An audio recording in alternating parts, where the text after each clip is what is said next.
What's crack-lacking? It's your boy Broshmo, just in case you did not know. So we're going over the Atlanta Falcons. We're going to take a look at the roster, the schedule. We'll take a look at my projected starters, which means who will get the most snaps, as well as a prediction. But go ahead, become a bro and subscribe. Leave a thumbs up if you enjoyed the video. Madden content on the way. I'm going to be recording it this Thursday or Friday, and we'll start a series next week, and I'm hoping that series will be maybe every Monday, Wednesday, Friday.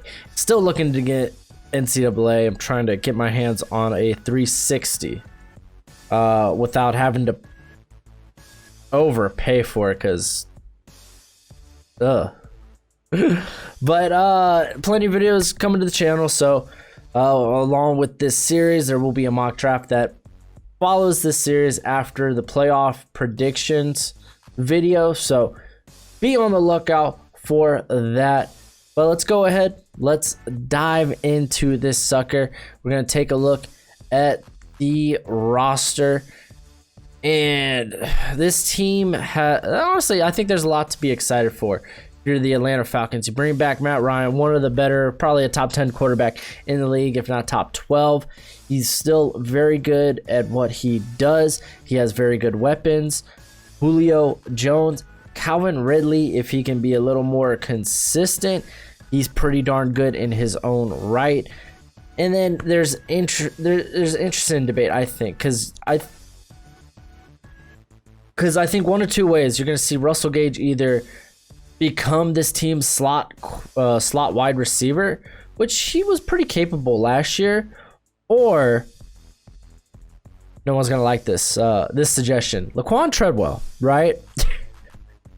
I already can tell people are hating that, just saying the name. He only saw, I think, like 87, I'm not positive, but he saw under 100 snaps of actual routes ran, and he actually played particularly well or at least he looked good in that very limited sample size. So maybe Calvin Ridley, a guy that I think would excel in the slot, maybe Treadwell kind of goes to the outside and becomes a valuable option there. I mean, if anything, it's worth testing, worth seeing. Few plays. Hopefully Russell Gage is the answer, I guess, but I think that there's few couple of options with those four receivers and how you can disperse them. And then Hayden Hurst comes in to be Austin Hopper, and I like that a lot because he's a lot more athletic. I think he gives you a lot more in the receiving aspect. Austin Hopper, I like to say, which I actually believe is a lot of Hopper's Hooper. Why do I keep saying Hopper? Wow. Hooper. Austin Hooper, a lot of his production, I think, was schemed, and it got him a fat deal. Got him a fat contract. Not saying he's a bad tight end. I don't think he's a top 10 tight end in the league. That's my opinion. Hayden Hurst, I think he actually gives you a much higher ceiling than Hooper did, not Hopper. And then the offensive line, I think you'll see definitely take a bigger step this year, because now you got some guys with some snaps under the belt. Mainly, well, Caleb McGarry and Chris Lindstrom, with actually Lindstrom being the better of the two. I mean, granted, he only played, I think, about 300 snaps, was it? Yeah, it was like 325 snaps. He actually fared a lot better than McGarry, but I think we'll see those guys play a little bit better. Jake Matthews was actually pretty darn good, proving his contract was the right option. You got Alex Mack, who's still playing at a pretty darn high level despite the age. And then you got, I think, what could be a camp out here, maybe James Carpenter, who was definitely their worst, or at least, yeah, no, he was their worst. He allowed 31 pressures, 4 sacks, 7 penalties.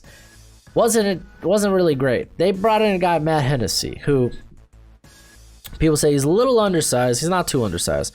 And a lot of people say he is maybe going to take over for Alex Mack. I think in the meantime, it won't be bad to line him up at the left guard position. He's very athletic. He was very good at Temple. I like him a lot. A lot of people like to hound on his strength or lack thereof. I thought he was much better in that regard last season. So just something to watch out for. I think Hennessy definitely can actually take over for James Carpenter, who wasn't that good last year. And then finally, the running back position, Todd Gurley. If this was a year or two ago, then it would be what? Oh, dude, they got all the weapons. Doesn't feel that way here in 2020. You gotta imagine he's on he wasn't on a snap count. They were kind of afraid to let him loose, just because you have the deterioration, degenerative. I don't know. I can't pronounce words, but you got the knee condition. So the Rams kind of used him on a pitch count, if you would say, and I don't think Atlanta's going to be like that. They're going to kind of let him loose. They got him for a year. They're going to get their year's worth because they didn't really do anything behind him. They didn't bring in anybody that could be that could actually relieve him and you could actually have trust in. It ain't Brian Hill. It ain't Ito Smith. We haven't seen anything from Olsen, so... And by anything, I mean he's been on the field and we haven't seen anything. So I imagine he's going to be on the field a lot, and he does give a lot to this team. So this offense, I think, looks stellar. Assuming that the right side of the offensive line actually takes that next step in their career. That next, hey, we're kind of good. We were first-round draft picks. Taking a look at the defense. Let's start with probably the strongest position, the defensive line, and that's stretching it. Grady Jarrett, amazing. I don't think there's much to talk about there. He is great. Who's going to be next to him? Some people have Tyler Davidson. I disagree. I think he's more of a rotational piece. Marlon Davidson, though, that boy can bring some pass rush. This is a guy that was playing edge there at Auburn. He put on the pounds. I like that. I rather guys that are pretty athletic on the edge decide to, hey, I could put on some weight and I could be super athletic on the interior. Guys got some inside moves. He proved at the Senior Bowl, hey, guess what? I'm still kind of a force despite I put on a little weight. He did his thing for 2 days and was like, all right, bounced.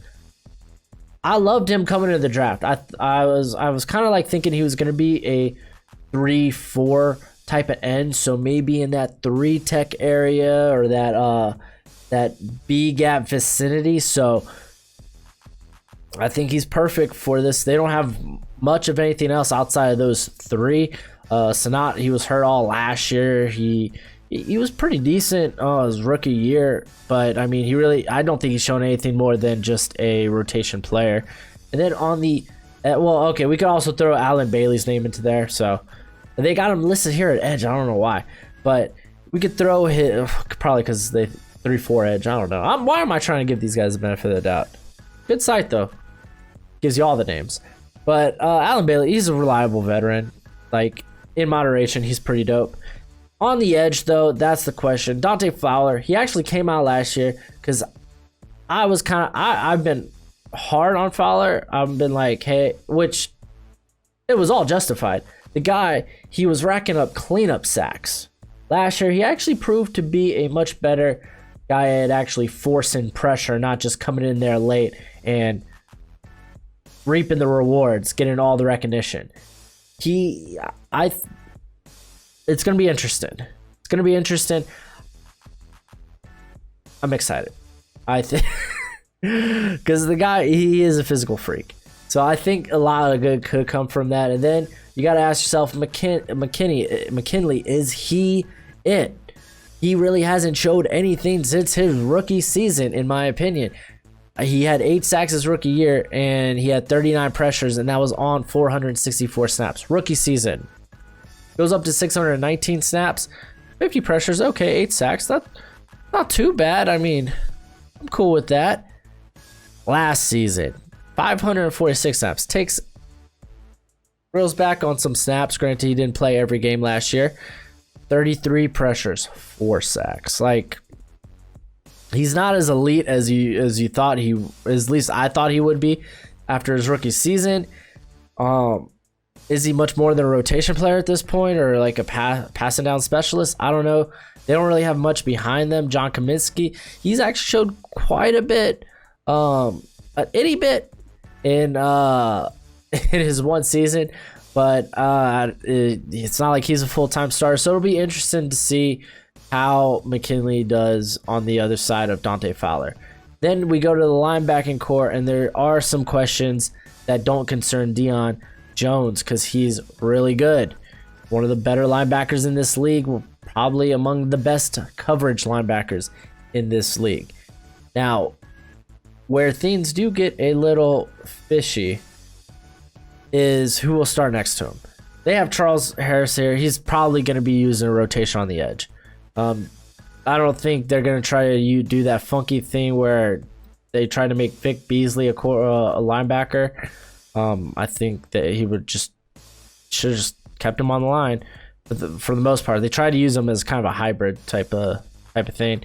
I don't think they'll try that with McKinley either, though he does have the similar profile to Vic Beasley, so it's kind of concerning, I guess. So who will start? They're bringing in Michael Walker out of Fresno State, but he honestly, he was nothing more than a late round pick. That's what I graded him out as, so that's asking a bit from a late round pick. And then you have who I think will probably be the starter because he's the most seasoned of everybody, Deon Buchanan. While it's not a sexy name, I think he's a lot more reliable than any of the other guys, and he's actually he's an average starter. What more can you ask for? A name that I've seen pop up a bunch is Roye Olokun. I probably butchered that. I was trying to nail the name beforehand. I had it, but now not so much. He was okay last year. He only played 310 snaps.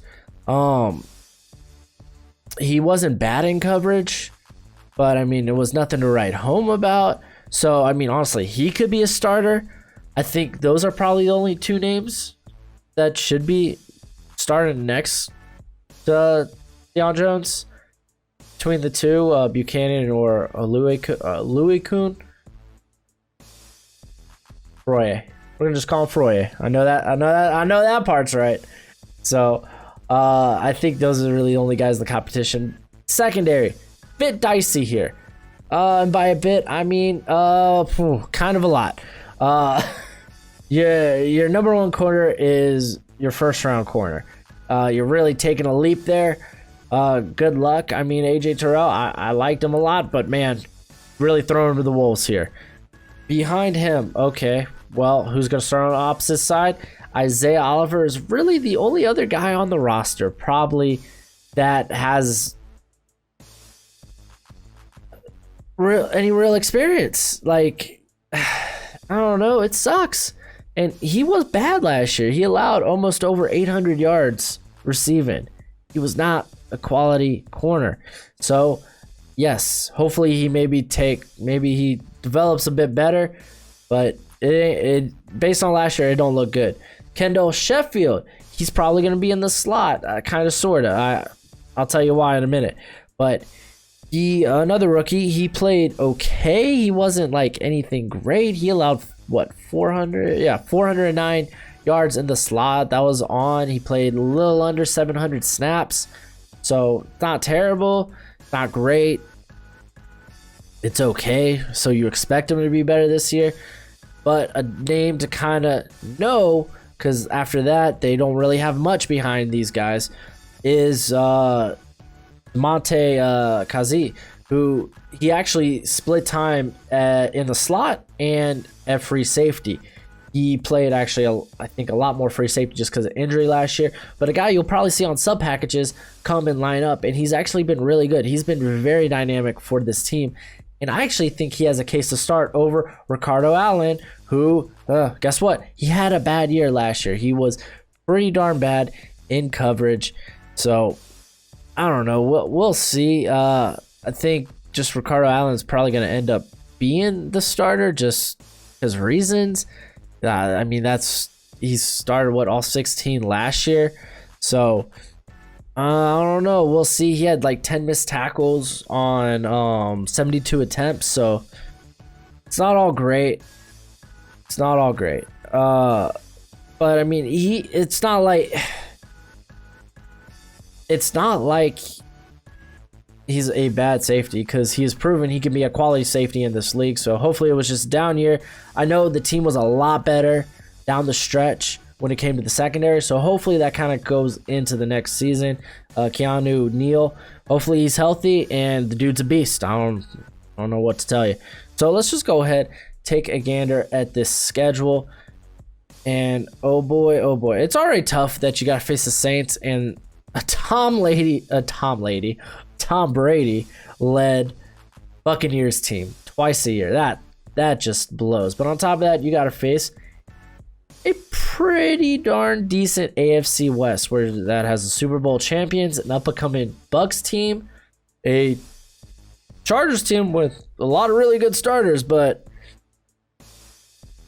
I don't know. We'll see. Tyrod Taylor, he's a solid starter on his own right, so by no means do I think that's a gimme game. Then you got the Raiders. I don't know what to tell you about that one.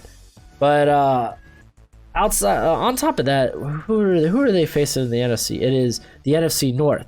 So you got both the Packers and the Vikings that you really can't sleep on, right? Am I seeing this wrong? Oh, there they are, Packers. Like, I swore they were playing the Packers.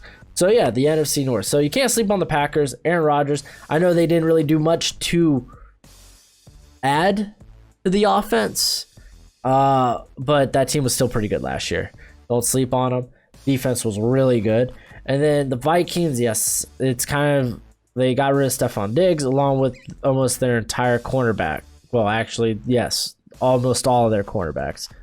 But still, that offense was very potent. Kirk Cousins, I keep saying this stat because I feel like every video that a team has to face the Vikings, he was the best quarterback in the fourth quarter. He had the highest quarterback rate in the fourth quarter. Just saying. And the Bears, I feel like they kind of fall in that Raiders category. I don't know what too much to expect from them. Detroit's actually a pretty quality team.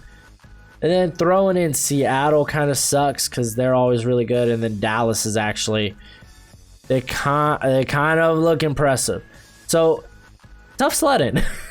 And I mean, the thing is, Atlanta, they're still I think they're still a good team. It's just the places that they probably are weak, or that you're kind of hoping that younger players kind of elevate themselves to get better, are pretty key positions, being the offensive line and the secondary and the pass rush, at least on the edge. So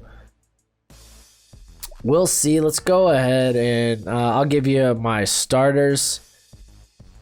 And we're going to start with Matt Ryan, of course, Todd Gurley, and Julio Jones. That already feels scary right there. And then you got, it would have been before 28-3. And I know y'all don't like hearing that. I'm a Dolphins fan. You know, I was rooting for y'all the whole way. Y'all blew it. That's probably why I'm so bitter. How can you let the Patriots do that? How can you let the Patriots do that? Enough of that. We're past that. Calvin Ridley. I got Russell Gage in the slot. But keep in mind my little fantasy scenario earlier with Treadwell. Maybe. Hayden Hurst. Then I got Matthews. I got Carpenter. I do think Hennessy is actually going to be groomed to be the center. So I think they're going to roll with Carpenter this year. Alex Mack, Lindstrom, and McGarry going to the defense. We're taking a look at Dante Flowers. Taking a look at the other side. And McKinney. Yeah, those are your edges. I don't think there was really much dispute there. Then you got Grady Jarrett. You got Marlon Davidson. He should be the starter. Just saying. Deion Jones, and I went ahead with Deion Buchanan just because we've seen more of him. We know what to expect. AJ Terrell, Isaiah Oliver. I went with Kendall Sheffield, but keep in mind, Isaiah, he's going to be kind of floating around in sub packages. And then Ricardo Allen and Keanu Neal. And then let me just go ahead and give you this stinking prediction. Let me try to give it to you gently. So I have the Falcons. Pause for dramatic effect. 7-9. Very well could be. I think they're somewhere between 7-9 and 9-7. I think that's kind of about right. I think eight wins is a good over under if you want to play that game. 8.5. maybe 7.5. But it's like the wrong parts of this team is aging with Matt Ryan. He's getting older. It's not like he's that much older, you know. It's not like he's, crippled. You know what I'm saying? But still, it's. I mean, Julio Jones, he's also up in years, but he's still been dominant. So, but then you got like Alex Mack, but they grabbed a replacement. You know how you kind of get how I'm feeling. Like a window for this team is closing, and this is kind of the wrong time to be like kind of in a disarray in the secondary and the offensive line. But I think it's coming together. I don't think the secondary by any means is there yet. But I think if they go hard on the secondary this next off season, that they have a window for at least the next 3 years. So that's just my look on it. But yeah, 7-9 kind of sucks. But at least you're not the Dolphins, because I got them at 6-10. Ooh. See? I'm not picking favorites. I'm unbiased. But that's it for the video. Go ahead and do the YouTube thing. It's always much appreciated, much obliged. And until next time, you be easy, my friends. Later.